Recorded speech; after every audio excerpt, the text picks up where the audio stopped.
आखिर क्या हुआ जो गिरा राजस्थान में सुदर्शन चक्र और धंस गई धरती। जी हां दोस्तों, यह घटना है 23 फरवरी की, जब अचानक से राजस्थान के बीकानेर के एक छोटे से गांव में धरती में कुछ हलचल होती है और एक गड्ढा होने लगता है। तभी बहुत तेज तेज हवाएं चलने लगते हैं और चारों तरफ अंधकार छा जाता है। बिजलियां खड़कने लगती हैं और एक उड़ान तस्तरी जैसी चीज आकर राजस्थान के इस गांव के बीचों बीच गिर जाती है।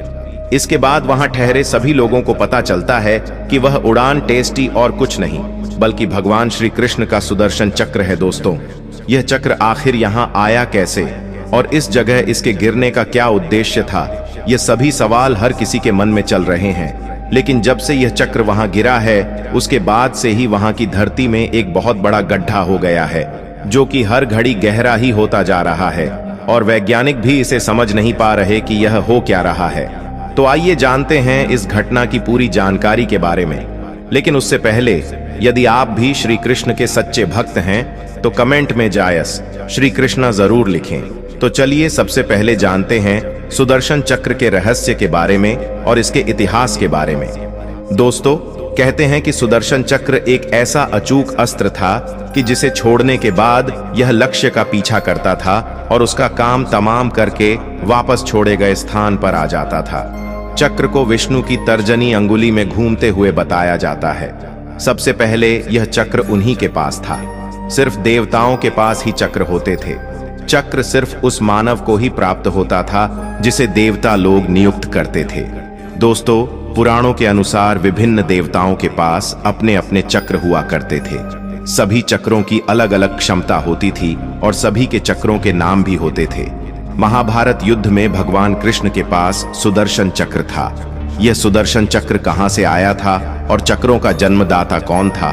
दोस्तों, चक्र को छोटा लेकिन सबसे अचूक अस्त्र माना जाता था। सभी देवी देवताओं के पास अपने अपने अलग अलग चक्र होते थे।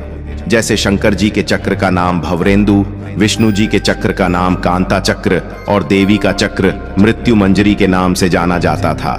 सुदर्शन चक्र का नाम भगवान कृष्ण के नाम के साथ अभिन्न रूप से जुड़ा हुआ है।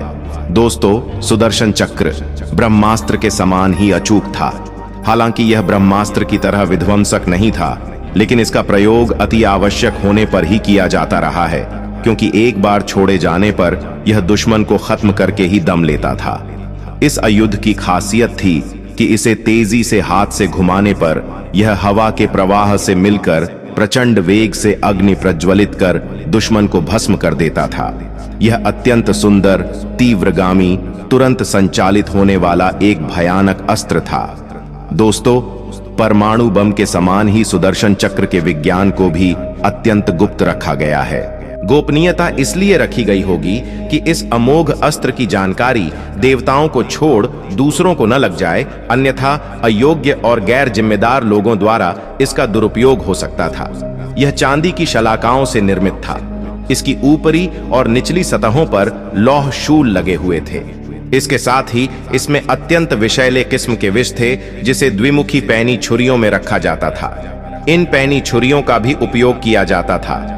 इसके नाम से ही विपक्षी सेना में मौत का भय छा जाता था। यह खुद जितना रहस्यमय है, उतना ही इसका निर्माण और संचालन भी। प्राचीन और प्रामाणिक शास्त्रों के अनुसार सुदर्शन चक्र का निर्माण भगवान विष्णु ने नहीं बल्कि भगवान शिव ने किया था। सुदर्शन चक्र के निर्माण के बाद शिव जी ने यह चक्र भगवान विष्णु को सौंप दिया था। इस संबंध में शिव पुराण में उल्लेख है कि एक बार जब दैत्यों के अत्याचार बहुत बढ़ गया था, तब सभी देवता श्री हरि विष्णु के पास आए और असुरों के संहार की गुहार लगाई।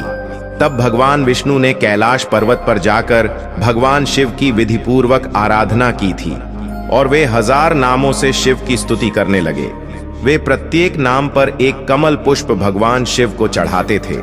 तब भगवान शंकर ने विष्णु की परीक्षा लेने के लिए उनके द्वारा लाए 1000 कमल में से एक कमल का फूल छिपा दिया था और भगवान शिव की माया के कारण भगवान विष्णु को यह पता नहीं चला था। एक फूल कम होने पर भगवान विष्णु उस एक फूल को ढूंढने लगे। बहुत कोशिश करने के बाद भी वह फूल नहीं मिला। तब विष्णु ने एक फूल की पूर्ति के लिए अपना एक नेत्र निकालकर शिव को अर्पित कर दिए। दोस्तों, भगवान विष्णु ने तो अपने नेत्र अर्पित कर दिए, लेकिन भगवान विष्णु की भक्ति देखकर भगवान शंकर बहुत प्रसन्न हुए और भगवान शंकर श्री हरि के समक्ष प्रकट होकर वरदान मांगने के लिए कहा। तब विष्णु ने दैत्यों के संहार के लिए उनसे अजेय शस्त्र का वरदान मांगा। इस पर भगवान शंकर ने भगवान विष्णु को सुदर्शन चक्र प्रदान किया। सुदर्शन चक्र पाने के बाद विष्णु ने उस चक्र से दैत्यों का संहार कर दिया। इस प्रकार देवताओं को दैत्यों से मुक्ति मिली तथा सुदर्शन चक्र उनके स्वरूप के साथ सदैव के लिए जुड़ गया। इसके बाद भगवान विष्णु ने आवश्यकता पड़ने पर सुदर्शन चक्र को देवी पार्वती को प्रदान कर दिया था, जिसके बाद कई देवी देवताओं से विचरित होते हुए सुदर्शन चक्र भगवान परशुराम के पास से श्री कृष्ण को प्राप्त हुआ। दोस्तों, सुदर्शन चक्र को हिंदू धर्म में एक शक्तिशाली और दिव्य हथियार के रूप में जाना जाता है, जो महान भगवान विष्णु से संबंधित है, जिसे व्यापक रूप से हिंदू पौराणिक कथाओं में संरक्षण का देवता माना जाता है। दोस्तों, इसमें 2 घूमने वाली डिस्कें होती हैं, जिनमें से प्रत्येक अपने किनारों पर 10 लाख से अधिक तेज स्पाइक्स से सजी होती है, जो विपरीत दिशाओं में घूमती हैं। सभी हथियारों में सुदर्शन चक्र विशेष रूप से अद्वितीय है, क्योंकि यह सदैव गतिशील रहता है। इस दिव्य और विशेष चक्र के निर्माण के बारे में दिलचस्प किंवदंतियां हैं। भगवान कृष्ण का सुदर्शन चक्र उन्हें किसी ने नहीं दिया था। ऐसा माना जाता है कि सुदर्शन चक्र कृष्ण के पास एक अंतर्निहित दिव्य हथियार था। दोस्तों, एक युवा लड़के के रूप में कृष्ण ने अपनी दिव्य प्रकृति और अपार शक्ति का प्रदर्शन किया और सुदर्शन चक्र उनके दिव्य अधिकार के प्रतीकों में से एक था। अपने पूरे जीवन में कृष्ण ने अपने भक्तों की रक्षा करने और दुष्ट ताकतों को हराने के लिए विभिन्न अवसरों पर सुदर्शन चक्र का उपयोग किया।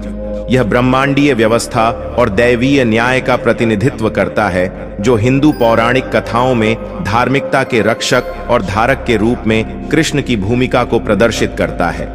भगवान विष्णु की लाखों कथाएं प्रचलित हैं, लेकिन सभी कथाओं में एक बात कॉमन है, और वह यह कि भगवान विष्णु का प्रत्येक अवतार और उनकी सभी लीलाएं विज्ञान और समाज से जुड़ी हुई है। आइए जानते हैं कि भगवान विष्णु के सुदर्शन चक्र के पीछे का विज्ञान क्या है और क्यों इस प्रकार का चक्र दोबारा कोई नहीं बना पाया। दोस्तों, शास्त्रों में उल्लेख है कि भगवान विष्णु का सुदर्शन चक्र चांदी का बना हुआ है। चक्र पर लोहे के शूल लगे हुए हैं। यह इच्छा शक्ति के आधार पर चलने वाला शस्त्र है। शास्त्रों में सुदर्शन चक्र का डिजाइन भी दिया हुआ है। इसके आधार पर कोई भी इंजीनियर सुदर्शन चक्र जैसा दूसरा चक्र आसानी से बना सकता है, लेकिन आज तक ऐसा कोई नहीं कर पाया। इसके पीछे प्रमुख कारण है सुदर्शन चक्र का ईंधन। सुदर्शन चक्र तो बनाया जा सकता है, परंतु उसे उतनी गति से घुमाया नहीं जा सकता जितनी गति से भगवान विष्णु द्वारा धारण और उपयोग किया जाता था।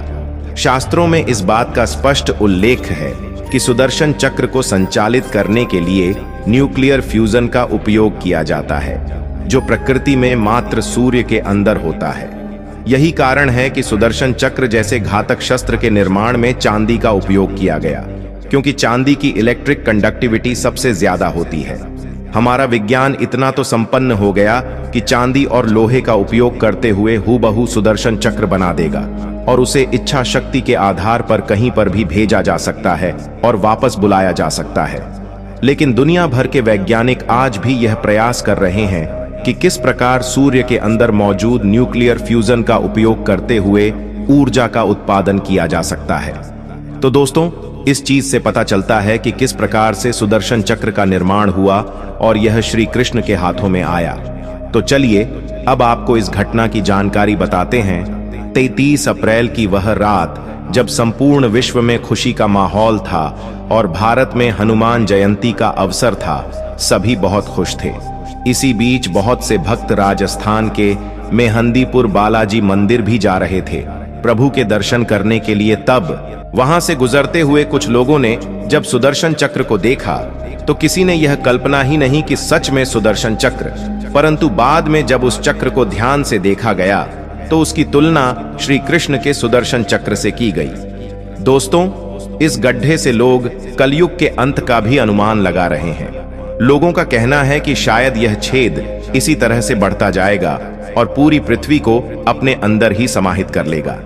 परंतु वहीं वैज्ञानिक तौर पर यह अनुमान लगाया गया है कि यह गड्ढा जिस जगह पर हो रहा है, यहाँ किसी जमाने में एक कुआं हुआ करता था, जिसके चलते यह गड्ढा अब अपनी जगह पूर्णतः कुएं के रूप में बना रहा है। तो मित्रों, आशा करते हैं आपको यह जानकारी अच्छी लगी हो, तो चैनल को सब्सक्राइब करें, वीडियो को लाइक करें और हमसे जुड़े रहें। धन्यवाद।